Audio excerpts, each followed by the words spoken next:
شروع کرتا ہوں اللہ تعالیٰ کے نام سے جو بڑا مہربان نہایت رحم والا ہے۔ ابو سعید خدری رضی اللہ تعالیٰ عنہ کہتے ہیں کہ رسول اللہ صلی اللہ علیہ وآلہ وسلم ایک دن مسجد میں داخل ہوئے تو اچانک آپ کی نظر ایک انصاری پر پڑی جنہیں ابو امامہ رضی اللہ تعالیٰ عنہ کہا جاتا تھا۔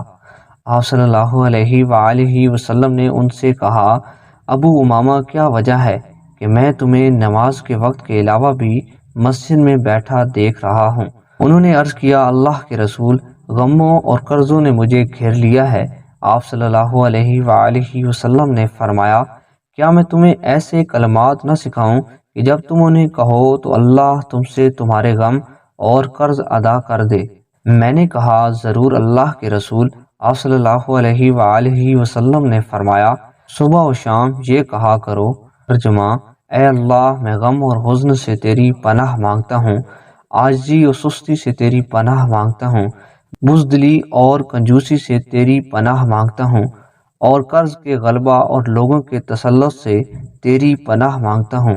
ابو امامہ رضی اللہ تعالیٰ عنہ کہتے ہیں، میں نے یہ پڑھنا شروع کیا تو اللہ نے میرا غم دور کر دیا اور میرا قرض ادا کروا دیا۔